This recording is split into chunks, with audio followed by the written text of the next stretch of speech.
बिस्मिल्लाहिर्रहमानिर्रहीम। अस्सलाम वालेकुम dear students and dear viewers. आज जिस टॉपिक पर डिस्कशन करने के लिए हम आपकी खिदमत में हाजिर हुए हैं वो हद से ज़्यादा दिलचस्प और हद से ज़्यादा इम्पोर्टेंट टॉपिक है, इसलिए क्योंकि बहुत सारे लोग नाकामी का जो शिकार होते हैं उसकी एक बहुत बड़ी वजह ये भी होती है कि वो अपने मकसद को हासिल करने में ताख़ीर का मुज़ाहरा करते हैं, लेट करते हैं, देर करते हैं, जिसके नतीजे में उनका मकसद उनसे दूर हो जाता है और उनका हदफ उनसे हमेशा के लिए ऐसा दूर हो जाता है कि फिर उनके हाथ नहीं आता। इसका मतलब ये हुआ कि उनको लाजमी तौर पर अपने मकसद को हासिल करने में जल्दी करनी चाहिए, और यही हमारा आज का टॉपिक भी है कि अपने मकसद को हासिल करने में जल्दी करो। याद रखिएगा, बहुत सारे लोग ऐसे भी हैं जिनको ये तय ही नहीं होता, जिनको ये बात क्लियर ही नहीं होती कि उनका मकसद है क्या।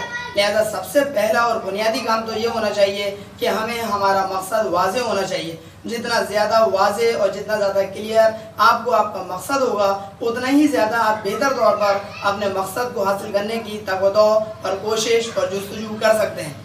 जाहिर सी बात है कि एक ऐसा शख्स जिसका मकसद ही उसके ऊपर क्लियर नहीं है और उसके लिए क्लियर नहीं है, ऐसी सूरत में वो शख्स यकीनी तौर पर अपने मकसद को हासिल करने के लिए कोशिश करेगा कैसे। बिल्कुल इस बात को इस तरह से समझा जा सकता है कि जब आप गाड़ी चला रहे होते हैं तो आपको ये बात क्लियर होती है कि आपको जाना कहाँ है। जब आपको ये बात पता होती है आपको जाना कहाँ है, तो उस मंजिल को हासिल करने के लिए आप अपनी गाड़ी को उसी जानिब उसी सड़क के ऊपर मोड़ देते हैं और उसी सड़क को हासिल करने की तवज्जो में लग जाते हैं। क्यों? क्योंकि अगर आपने वो सड़क हासिल नहीं की, उस सड़क के ऊपर अपनी गाड़ी को नहीं दौड़ाया, तो आप अपनी मंजिल पर जिंदगी में कभी भी पहुंच ही नहीं पाएंगे। बिल्कुल यही चीज़ हमारे मकसद से रिलेटेड भी होता है कि अगर आपने अपनी ज़िंदगी का कोई मकसद तय किया हुआ नहीं है, अगर आपको पता ही नहीं है कि फ्यूचर में आपको क्या हासिल करना है, तो फिर ऐसी सूरत में आप हासिल करेंगे तो क्या करेंगे। लिहाजा लाजमी है कि सबसे पहले आपको पता होना चाहिए आपका मकसद क्या है। इसके हवाले से एक छोटा सा आपको वाक़या पेश कर देता हूँ जो बहुत बेहतर है हमारे इस टॉपिक से रिलेटेड। एक साहब बस स्टॉप पर खड़े हुए थे और उनसे किसी ने पूछा कि यार आप काफ़ी देर से बस स्टॉप पर खड़े हुए हैं, गाड़ियाँ तो बहुत सारी आ रही हैं और बहुत सारी जा रही हैं, लेकिन आप किसी भी गाड़ी में बैठ नहीं रहे, तो आखिर आपको जाना कहाँ है। तो उन साहब ने ये कहा, यानी कि जो खड़े हुए थे वेट कर रहे थे, उन साहब ने ये कहा कि मुझे पता ही नहीं है कि मुझे कहाँ जाना है। तो फिर ऐसी सूरत में जो बंदा जो उनसे मुखातिब था, जो उनसे पूछ रहा था कि आपको कहाँ जाना है, उसने बहुत प्यारा और बहुत उम्दा सा जवाब दिया कि अगर आपको यही नहीं पता है कि आपको जाना कहाँ है, तो फिर ऐसी सूरत में आप किसी भी गाड़ी में बैठ सकते हैं। इसका मतलब क्या हुआ? इस जुमले के अंदर, इस वाक़े के अंदर भी एक छोटा सा सबक है कि अगर आपको पता ही नहीं है आपका मकसद क्या है, तो फिर ऐसी सूरत में राउंड अबाउट के ऊपर चारों तरफ से जो गाड़ियाँ आ रही हैं और जा रही हैं और किसी की डायरेक्शन कोई और है और किसी की डायरेक्शन कुछ और है, तो आप किसी भी गाड़ी में बैठ सकते हैं। सवाल ये पैदा होता है ऐसा क्यों उसने बोला? क्योंकि सामने वाले को जो कि पैसेंजर है उसको यही नहीं पता कि उसको जाना कहाँ है। इसका मतलब ये हुआ कि सबसे पहले तो आपको ये तय करना पड़ेगा कि आपको जाना कहाँ है, क्योंकि जब आपको ये तय कर लेंगे आप कि आपको जाना कहाँ है, तभी सामने वाला आपकी रहनुमाई कर सकता है, आपको गाइड कर सकता है कि आपको फला जगह जाने के लिए फला गाड़ी जाती है। इसका मतलब ये हुआ कि पहले तो ये तय करना पड़ेगा कि आपको जाना कहाँ है, तभी आपकी कोई रहनुमाई की जा सकती है। बिल्कुल इस तरीके से अगर आपने अपनी ज़िंदगी का कोई मकसद ही तय नहीं किया हुआ है, तो ये बात याद रखिएगा, उस मकसद को हासिल करने की जो तगोदो है, जो कोशिश है, जो जुस्तजू है, वो की ही नहीं जा सकती। क्योंकि जब आपको पता ही नहीं है कि आपको जाना कहाँ है, तो फिर आपको कौन सी गाड़ी में बिठाया जाए ये कैसे तय किया जाएगा।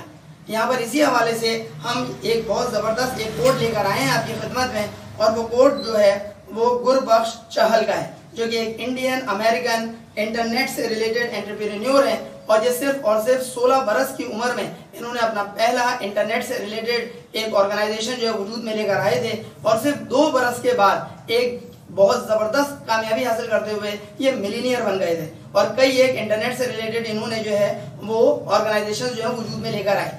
अब आप मुझे बताइए, इतनी कम उम्री में इतनी ज़बरदस्त इन्होंने जो कामयाबी हासिल की, उसके हवाले से इन्हीं का एक कोड हम आपकी खिदमत में पेश कर रहे हैं।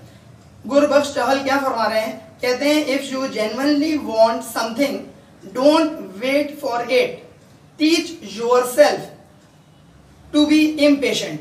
कितना ज़बरदस्त ये कॉल है कि अगर आप इनके इस कॉल के ऊपर अमल पैरा हो जाएं तो आप अपनी ज़िंदगी में बहुत बेहतर तौर पर कामयाबी की तरफ बढ़ सकते हैं।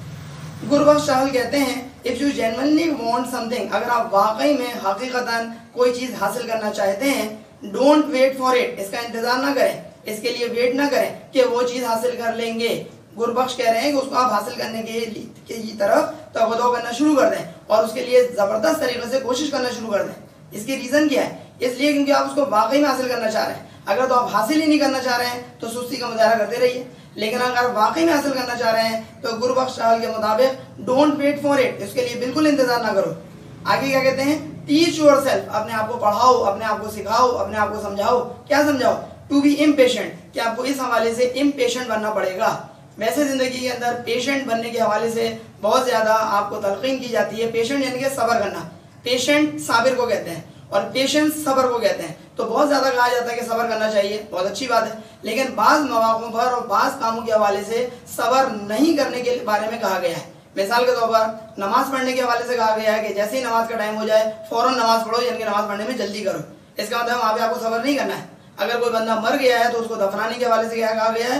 सब्र का मुजाहरा ना करो, जल्द से जल्द उसको दफन करो। इसका मतलब ये हुआ कि जिंदगी में कई एक ऐसे मौके होते हैं कि जिस मौके पर आपको सब्र नहीं करना है, बल्कि आपको फौरन वो काम करना है। अगर आपसे कोई गुनाह सरजद हो जाए, मुझसे कोई गुनाह सरजद हो जाए, तो तौबा करने में सब्र नहीं करना है। क्यों? क्योंकि मुमकिन है तौबा करने का फिर मुझे मौका ही खुदा न खास्ता ना मिले, लिहाजा एज सून एज पॉसिबल मुझे फौरन तौबा करनी है। इसका मतलब क्या हुआ? ये भी इम्पेशेंट का एक मौका है। बिल्कुल इस तरीके से गुरबख्श के मुताबिक, गुरबख्श चाहल जो हैं, इनके मुताबिक अगर आप वाकई में कोई चीज हासिल करना चाह रहे हैं तो आपको लाजमी तौर पर उस चीज को हासिल करने के लिए, उस मकसद को हासिल करने के लिए, उस टारगेट को अचीव करने के लिए वेट नहीं करना है, इंतजार नहीं करना है। क्योंकि कोई भी आपको आपका मकसद प्लेट में सजा के नहीं देगा।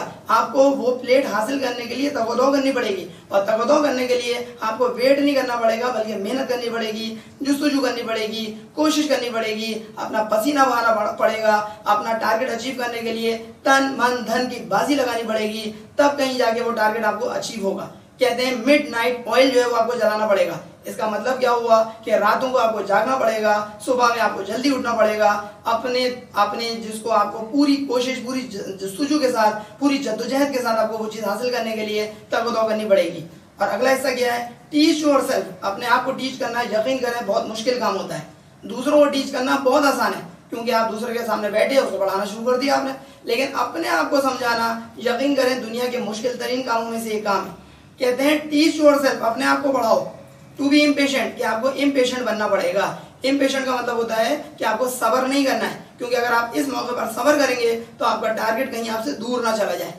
और याद रखिएगा, अगर आपका टारगेट आपसे दूर चला जाता है तो फिर ऐसी सूरत में आप अपने हदफ को, अपने मकसद को, जो आपका गोल है जिंदगी का, उसको कभी भी हासिल नहीं कर पाएंगे। इसका मतलब ये हुआ कि सबसे पहला काम तो ये होना चाहिए कि आपको अपना गोल सेट करना है, अपना मकसद आपको तय करना है कि आप जिंदगी में हासिल क्या करना चाहते हैं, क्या चीज आपको कितने टाइम पीरियड के अंदर हासिल हो जानी चाहिए। उस टाइम पीरियड के अंदर हासिल होने वाली चीज को हासिल करने के लिए आपको तगदो करनी पड़ेगी, क्योंकि याद रखिएगा फ्री फंड में कोई भी चीज हासिल नहीं होती।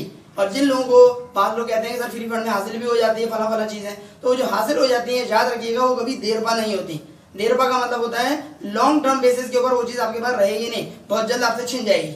एक छोटी सी मिसाल, एक शख्स जो कि नाअहल है, बिल्कुल नाअहल है, उसको पर्ची सिस्टम की बेस के ऊपर, सियासी असर और रसूख की बुनियाद के ऊपर किसी जगह फर्ज करें भर्ती कर दिया गया। मुझे बात बताइए, उसको आता जाता कुछ नहीं है, लेकिन सियासी असर और रसूख था या उसके पास कोई उसका सोर्स था जिसकी वजह से उसको भर्ती कर लिया गया किसी इदारे में। मुझे बात बताइए कितने अरसे तक उस इदारे में चल पाएगा? बहुत कलील टाइम तक। जितने अरसे तक वो सियासी हुकूमत बरकरार है उतने अरसे तक ही रहेगा, और जैसे ही हुकूमत जाएगी वैसे ही ये भी जाएगा। इसका मतलब क्या हुआ? कल की पड़ती लात इसको आज पड़ेगी। शर्त क्या है कि इदारे के जो मालिकान हैं वो इस बात का इंतजार करते रहेंगे कि हुकूमत अब जाए और ये शख्स तब जाए।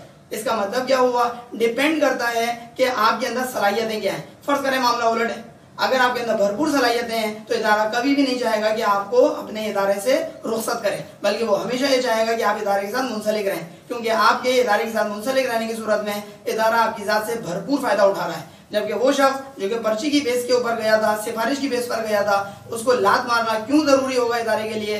क्योंकि वो इदारे के ऊपर एक तरह का बोझ बना हुआ होगा। लेकिन मजबूरी क्या है? सियासी असर और रसूख। लिहाजा इदारा उस वक्त तक अपने जबान बंद रखेगा जब तक कि वो हुकूमत कायम है। इसका मतलब क्या हुआ, सारी बातों का खुलासा कि अगर आपने अपना मकसद हासिल करना है तो उसके लिए लाजमी है कि आप अपने मकसद को सबसे पहले तो डिसाइड करें कि आप हासिल क्या करना चाह रहे हैं, और अगले मरहले पर मकसद को हासिल करने के लिए इंतजार ना करें, वेट ना करें, किसी अच्छे मौसम का इंतजार ना करें, अपने मूड के अच्छे होने का इंतजार ना करें, कोई चीज आपको हासिल हो जाएगी उस चीज का इंतजार ना करें, अच्छी चीज खा लेने का या पी लेने का इंतजार ना करें, हालात अच्छे हो जाने का इंतजार ना करें। गर्मी जैसे आजकल पड़ रही है, इस वक्त मुझे पसीना आ रहा है, गर्मी जो पड़ रही है उस गर्मी के खत्म होने का इंतजार ना करें। इसका मतलब क्या हुआ, आपको अगर अपना टारगेट अचीव करना है तो ये बात याद रखिएगा, अपने ऊपर कसेला करना सीखें। कसेला करने का मतलब होता है अपने ऊपर आप थोड़ा सा जबर करें, और ये जबर करेंगे तो इंशाल्लाह ताला कामयाबी समझे यकीनी है, और इंशाल्लाह ताला आपको जरूर कामयाबी हासिल होगी।